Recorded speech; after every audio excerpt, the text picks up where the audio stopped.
What's your approach to say no in a way that protects your energy but still feels authentic?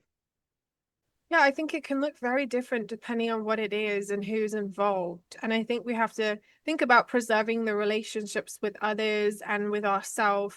And there's a lot of different factors. And we have to think Mhm. about our energy, our capacity for explaining things. Even do we need to explain something at all?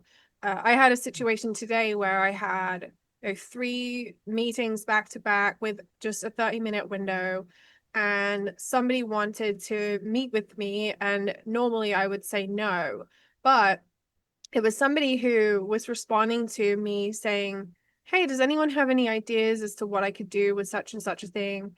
And I wasn't expecting anyone to actually respond, but this person had gone out of their way to suggest something to me. And I said, "It's going to be hard for me to fit this in, but I'm planning to go for a walk in that 30 minutes. I'm going to go get my Starbucks. I'm going to go get a snack. I'm going to get out in the sun. And maybe I can just call you when I'm doing that." And so she had the expectation that we'd have a short call within that window.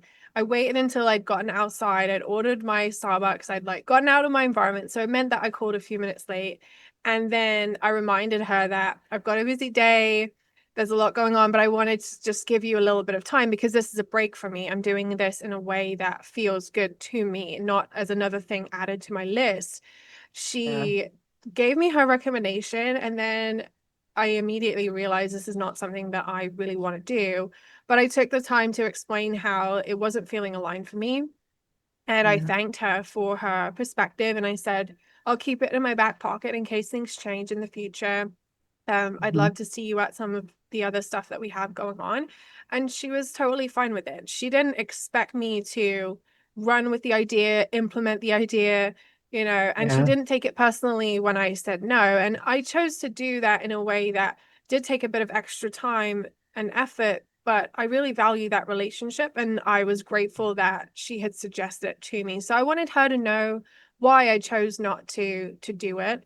And that felt good to me. But there are other situations where I don't feel the need to explain myself at all. I don't really care what the person thinks because I didn't even ask them their opinion. I didn't invite them in to have an opinion about my life or my decisions.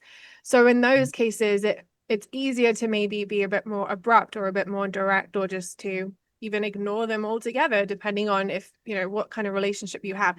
So I think you have to think of it as like a hierarchy of, we have a certain amount of energy, we have certain people, and we have certain relationships, we have certain things going on and certain priorities. And so how can we navigate each of those things in accordance with that hierarchy instead of just looking at them all on the same plane, which is just a recipe for disaster, because we shouldn't be treating like a stranger that we've never heard of before in the same way that we treat like our partner who we live with every day. Like there's different amounts of attention that we should be giving them. And so I think it's about taking it day by day, moment by moment, and Yeah. recognizing that we do the best that we can when we can. And I think that that's just so powerful because I think many people feel like boundaries or, just even saying no is rejection instead of Yeah. seeing it as the protection. I like Mm. that you were able to honor her, by giving her the time and respecting the time, you made this appointment. However, respecting yourself to say, well, I'm willing to meet you somewhere in the middle, but I have to do so in a manner that feels good to me. So Hmm. that way you didn't sacrifice and then you both could walk away with no regrets. Because if you Yeah. would have called her in the beginning and then rushed your coffee and missed your walk, then you would have been left with regrets because you're like, oh, I could have gone out and did this instead of taking this call.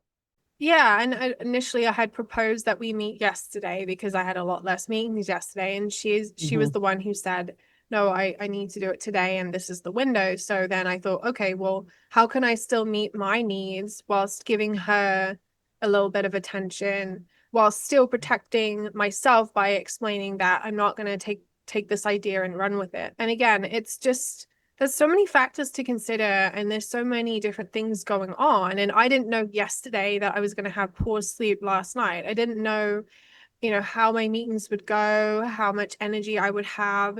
Today, when that call came up, and I thought to myself, I could just grab my phone and call her and maybe I'll miss the walk. But I thought, no, it was important to me that I had those pieces in place. So even though I'm calling a few minutes late, I've given myself a chance to get out, make my order, get my shades on, do some sunscreen, like that's Yeah. what I need to be able to do it in an enjoyable way, as opposed to in a, oh, why did I agree to this? I've got another thing to do. It's keeping me from what I really want to do.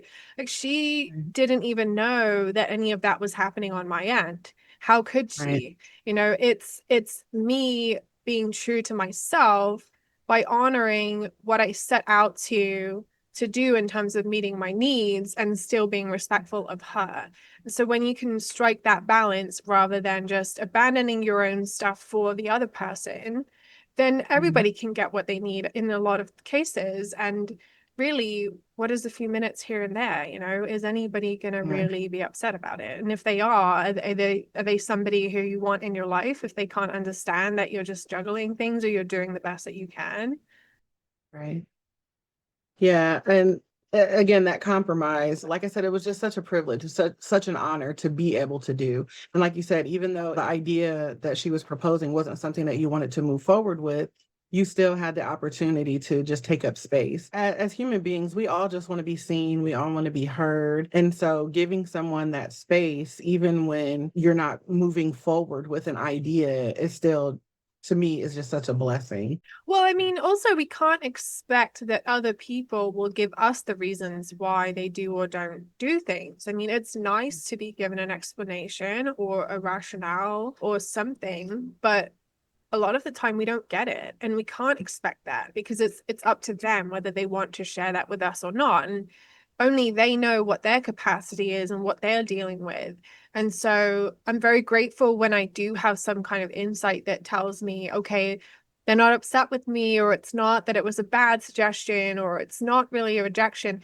It helps, but at the same time, it's a bonus. And when we think about ourselves from that lens as well, that we don't owe that to anyone, we can choose to go the extra mile to give it to them if we really care about them and if we can in that moment, but we don't owe that to anyone. We can just say no and not give an explanation. And the thing is too, sometimes we give the explanation and they don't receive it. We could deliver it with the best of intentions and go over all the reasons why you don't want to move forward with the project. And then they still not receive it. So I don't think that there's really a right or wrong. If it's on your heart to do and to give them an explanation and provide constructive criticism or feedback for them so that person can continue to grow, then by all means share that. But if it's just no, sometimes it's just no, and the beauty Yeah. is no is a complete sentence. So you don't owe anyone any explanation. Yeah. Yeah, and we can't predict what that reaction might be, and we can't let that reaction deter us from doing what is the right thing for us. An example comes to mind. I get a lot of applicants to my coaching program in the medical communication space, and I think very carefully to myself about whether or not I want to consider them for enrollment or not. And I'm very particular about that because of the dynamic that we go into and how much of myself I have to give. And I have to believe in the potential of that person. I have to believe that this dynamic will be positive and successful on both ends and things like that. So a lot of the time I reject people. And if they really push me to tell them why I'm rejecting them, I try to do that in the most neutral yet honest way I can. And so a lot of times I will say to the person, I only work with people with very strong written English because we're taking things to a more advanced level. And so I don't feel that your English is quite there yet, but feel free to apply in a year or two if you're working on that with a tutor or somebody. But Mhm. one person could react to that, and I've had people react and say, I'm so glad that you gave me that feedback because I know I need to work on that. And I've been thinking of hiring a tutor, and I'm going to go do that, and I'm going to work on that. And then maybe I will come back, and I'm really grateful for your perspective. And then I've had other people who've gotten really mad at me and really defensive, and they've been angry, and they've tried to convince me that I'm wrong and that they actually should be allowed in. And I've even had LinkedIn like block the messages and say, this is harassment. We don't think you want to read these messages. And I'm like, cool, I'm just gonna block that person because they Yeah. obviously flipped out about it. And I'm saying the exact same thing in the exact same way. And Right. it's me enforcing that boundary, and they either appreciate it and they respect me for it, or they don't like it and they rebel and they lash out. And so it's not, sometimes it's just not that we're doing anything wrong or that we're being unreasonable. It's just that the other person is choosing how they react to it, and we can't control that. So we can't let that influence the actual decisions that we make, and any explanation or any detail comes after the fact. And we've got to then be aware that we can't let that affect how we handle this situation going forward.